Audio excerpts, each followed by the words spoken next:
Buenas noches, bendiciones.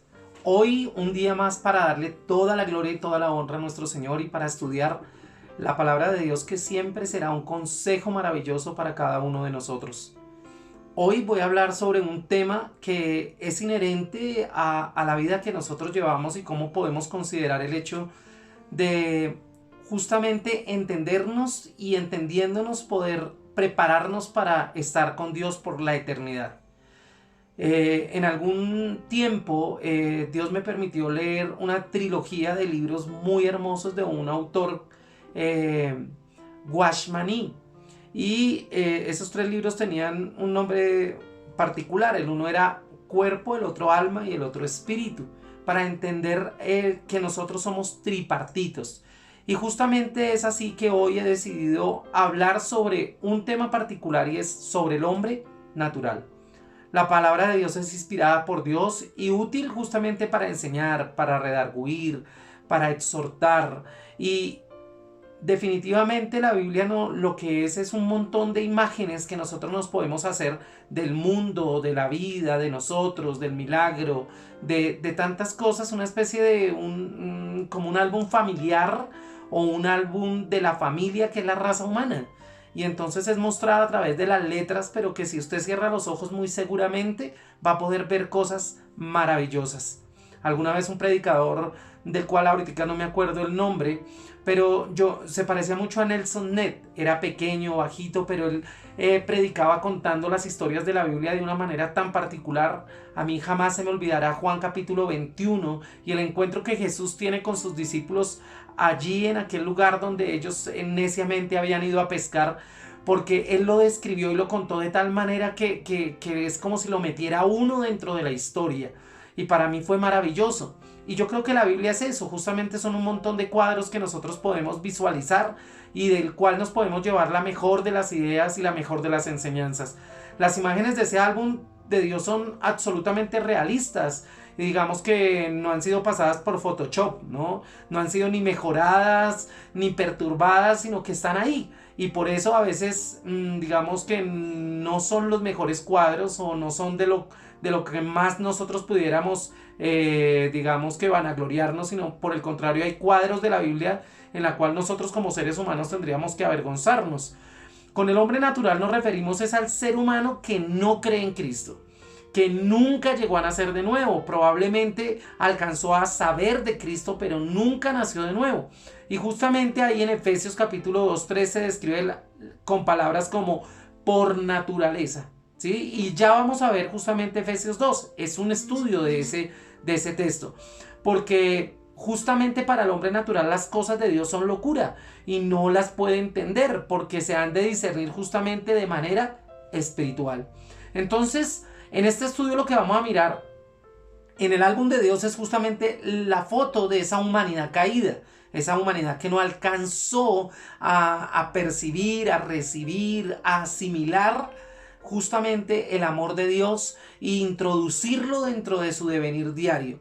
La foto de cada hombre y de cada mujer que no son cristianos, y digamos que es esa foto cuando nos hemos separado de la gracia de Dios. No sé si a usted le ha pasado que tomándose fotos, hay fotos donde usted dice, no, esa no la muestren, esa no la vayan a subir, porque son fotos donde usted no queda como quiere.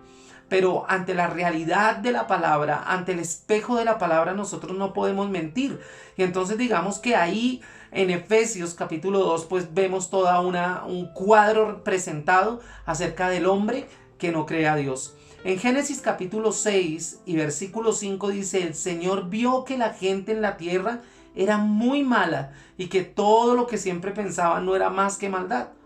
Digamos que nosotros se introdujo el pecado al hombre justamente con el pecado de Adán y Eva. Entonces digamos que esa primera foto sale con un rasgo a través de toda la historia, porque hemos sido concebidos en pecado. En el Salmo 14, versículo 2 y 3 dice, el Señor observó desde el cielo a los seres humanos para ver si había alguien que fuera sabio y buscara seguir a Dios. Pero todos se habían alejado de Dios, todos se habían vuelto perversos. No hay ni uno que haga el bien, ni uno solo. Digamos que Dios durante mucho tiempo miró hacia los hombres, hacia su creación, para encontrar la bondad, para encontrar la sabiduría, para encontrar la santidad que Él justamente requería porque eran su imagen, pero el hombre pervirtió esa capacidad de ser libre. Dice la palabra que Él nos dio libre albedrío, pero nuestra libertad nos consumió en la degradación, en el hacer lo que no era correcto. Entonces, en Jeremías también vuelve y hay una escena muy particular. Dice, no hay nada más engañoso que el corazón. No tiene remedio. ¿Quién lo entiende? Y es porque el corazón es engañoso más que todas las cosas, dice otro texto de la palabra. Y para terminar esta parte de la introducción, quisiera leer lo que dice en Mateo capítulo 15, versículo 18 al 20. Dice, en cambio, todo lo malo que la gente dice, ¿viene de dónde? De su mente. Eso es lo que vuelve impuro a alguien. De la mente salen los malos pensamientos, los asesinatos, los adulterios, los pecados sexuales, los robos, las calumnias, los insultos. Eso es lo que vuelve impuro a alguien y no el hecho de que no se lave las manos antes de comer. Jorge Rasque, en una de sus predicaciones más elocuentes, decía que nuestra batalla estaba en la mente. El diablo lo primero que ataca y lo primero que en donde se anida es en nuestros pensamientos, porque lo que pensamos somos. Entonces esa es la foto más deslucida de lo que nosotros los seres humanos somos, y es justamente una foto de lo que pensamos. Bueno, cuando no tenemos a Cristo en nuestro corazón y cuando no hemos dejado que justamente Él nos ayude a pensar lo que es digno, lo que es bueno, lo que es honesto, bueno, etcétera, como dice la palabra. Entonces miremos Efesios capítulo 2 y vamos al versículo 1. Dice, el hombre natural está ¿qué? Muerto en sus delitos y pecados. Cuando usted no tiene la luz de Cristo, cuando usted no tiene la sabiduría del Señor que está condensada en la palabra y usted todavía no la ha puesto en su corazón, no la ha hecho carne en usted, pues definitivamente está muerto. Y dice la palabra, ¿muerto en qué? En tus delitos y en tus pecados. Y aquí tendría que decir yo que estamos muertos en aquello que nos parece bueno, pero que según la palabra no está bien. Estamos muertos en aquello que justamente hace que nuestra muerte física nos separe entre el alma y el cuerpo. ¿Sí? Hay una muerte física. Esta carne un día se la van a comer los gusanos y se separa el alma del cuerpo. Pero hay una muerte espiritual y es la separación entre el alma y Dios. Y por naturaleza todos estamos espiritualmente muertos. Dice la palabra de Dios que Él vino a darnos vida y vida en abundancia. Y es justamente allí, al Espíritu, donde Dios viene a dar vida. Por eso, si nosotros no creemos en Dios, si nosotros asumimos una posición renuente a lo que Dios puede llegar a hacer para nosotros, pues pasa lo que dice este versículo: estaremos muertos en nuestros delitos y pecados. Pero mire lo que dice el versículo 2, dice, la corriente de este mundo, vivir conforme a la corriente de este mundo. Nosotros estamos in o estamos out. ¿Sí? Aceptamos o rechazamos el devenir de este mundo, ¿sí? Las pandemias, y no solamente las que son biológicas, sino también las que son ideológicas, y las asumimos y las aceptamos. Nuestra conducta concuerda con la tendencia que la época exige o la que está viviendo. La persona no regenerada vive según las expectativas de este mundo en relación, por ejemplo, con una actitud hacia el pecado, hacia los placeres, hacia la vestimenta, hacia los deseos. Y mire que es importante que nosotros entendamos que digamos que nosotros tenemos que renovarnos, dice la palabra en Romanos, renovar nuestra mente, ¿sí? Nosotros no podemos pensar como la gente piensa. Nosotros somos distintos, somos diferentes porque la palabra nos hace diferentes. Dice, ya no vivo yo, Cristo vive en mí. Eso ya hace una diferencia en nosotros. Entonces no podemos vivir conforme a la corriente de este mundo. Si este mundo dice que todo está patas arriba, pues probablemente lo esté, pero nosotros estamos conforme Dios quiere que estemos, porque la palabra está en nosotros, porque el gozo está en nosotros, porque aunque hay tribulación y hay dificultad, dice, esta será breve y momentánea, y seguramente podemos sufrir, pero no quiere decir que nos separemos y nos apartemos de la bondad de Dios. Allí más adelante dice que el hombre natural sigue la corriente de este mundo conforme al príncipe de la potestad del aire, el espíritu que ahora opera en los hijos ¿de qué? De desobediencia. Mi hermano, en otras palabras, está controlado por Satanás, está controlado por sus ideas, por su ideología. Y el domingo espere una predicación muy especial y tiene que ver con eso. ¿Cuáles son los engaños que Satanás ha traído al ser humano en este tiempo y qué es lo que él está plantando en la mente de la gente del común con la lentitud que eso requiere, con la paciencia que eso requiere? Pues así va a ser. Pero miren, nuestros primeros padres escucharon la mentira de Satanás y cuando se rindieron a ella, quedaron dominados por ella. ¿Sí ve? Adán y Eva no se pudieron retractar de la falta que habían cometido, porque el diablo tomó control y se volvió enemigo de las almas de ellos. Satanás es una persona real cuyo dominio, según esta palabra, es el aire y está tremendamente activo en este tiempo. Él sabe que no le queda mucho tiempo y aunque no tiene afán, porque él puede engañarte en el último momento de tu vida, pues igual lo está haciendo. Cuarto, el hombre natural es un hijo de desobediencia. Termina diciendo ese versículo 2. Nosotros somos nos inclinamos justamente a la desobediencia. Si a nosotros nos dicen hagan esto, por alguna razón nosotros siempre pensamos hacer lo contrario o hacerlo a ver qué pasa. Tenemos esa tendencia natural, ¿sí? Desde niños tenemos la tendencia a desobedecer al Señor. ¿Sabe? David en el Salmo 51 decía: Señor, perdona mi desobediencia. Señor, no tengas en cuenta mi desobediencia, porque la tendencia de él en ese momento fue justamente cometer pecado. Decía Pablo: miserable de mí, ¿quién me librará de este cuerpo de muerte? Porque lo que no quiero hacer, eso hago. Y está hablando justamente de que obedecerle a Dios es algo completamente y absolutamente difícil.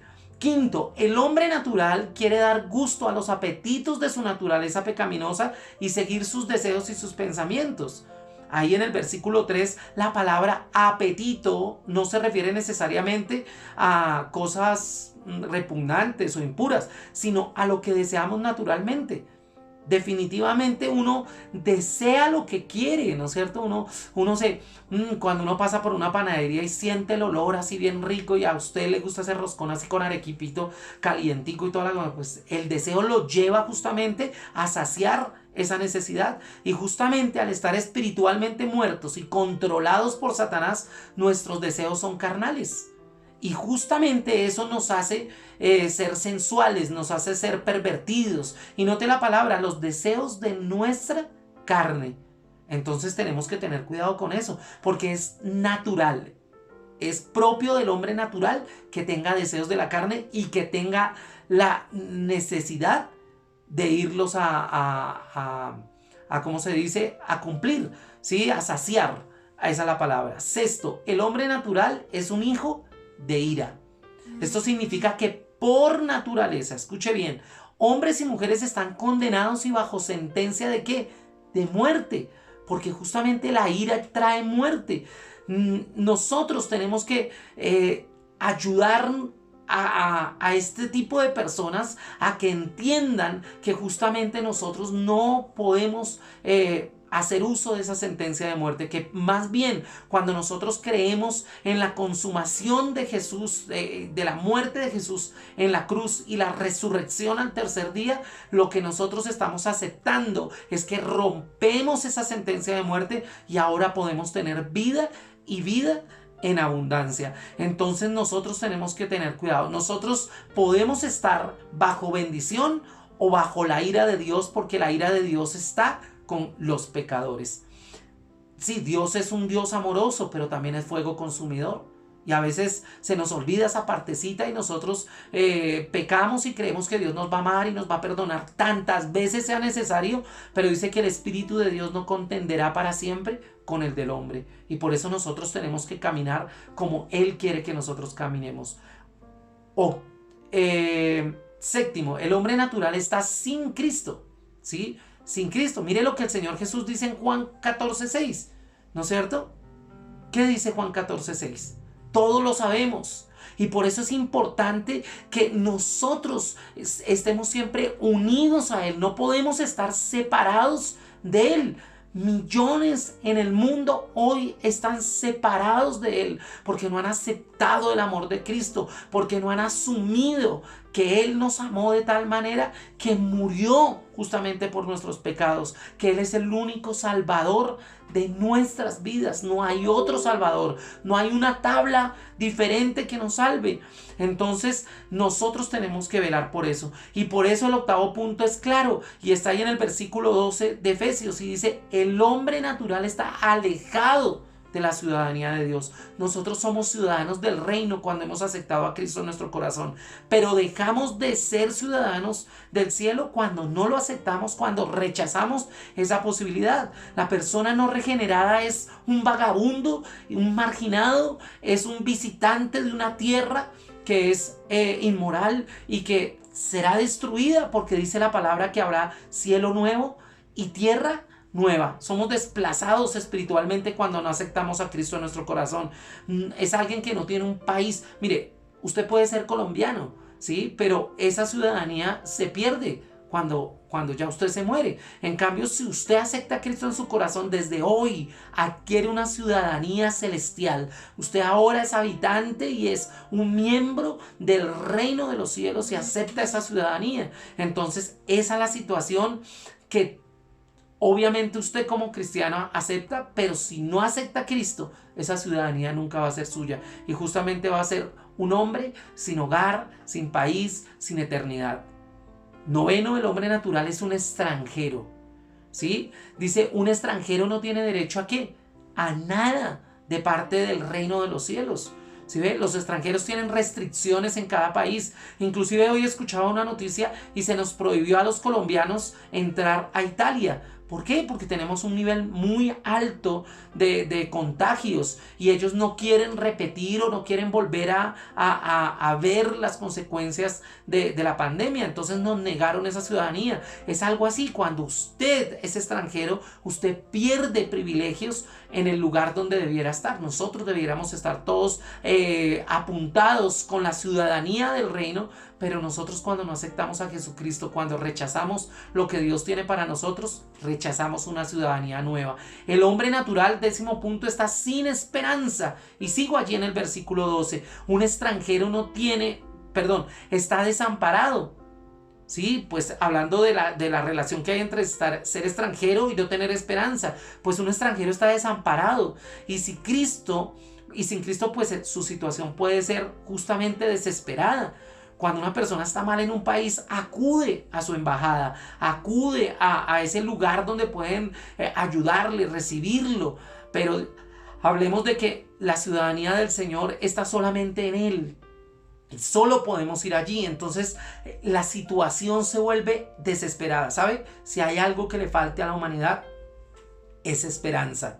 Y la esperanza viene de la fe. Y si usted no tiene fe, usted es un hombre sin esperanza.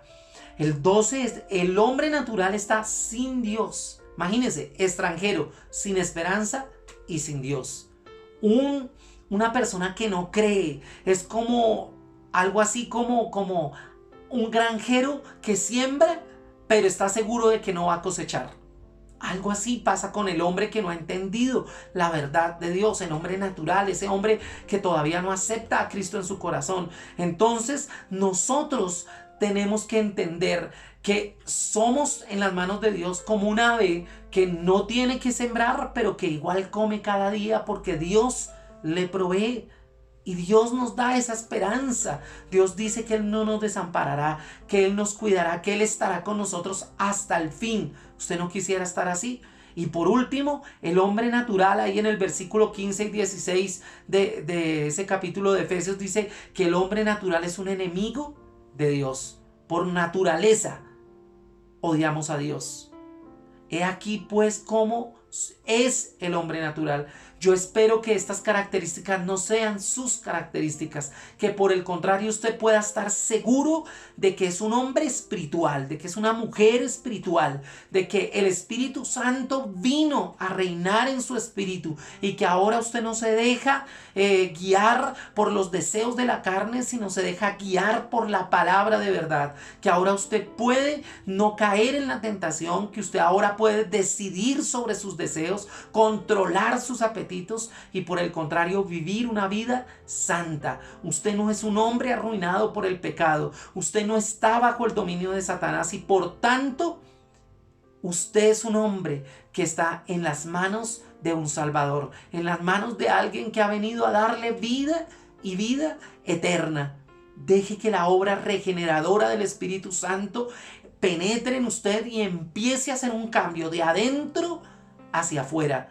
Que sea absolutamente maravilloso lo que empiece a suceder en su vida. Que a pesar de todo lo que somos como naturaleza, como hombre natural, Dios te ame. Dios empiece a hacer curso contigo para llevarte un día con Él al reino de los cielos, a gobernar por la eternidad. ¿Sabe? Disfrute de la gloriosa verdad de la que habla la palabra. Dios le bendiga, un abrazo. Gracias por permanecer acá. Cuando usted vea este video, no importa el momento, cierre sus ojos y dígale: Señor, quiero dejar de ser un hombre natural y quiero empezar a ser el hombre espiritual que tú, Señor, me has llamado a ser. Que ese cambio, que esa regeneración, que esa profilaxis espiritual, ¿sí? Que esa limpieza interna se empiece a dar de la manera más profunda y más maravillosa. Bendiciones, mi hermano. Le amo en el Señor.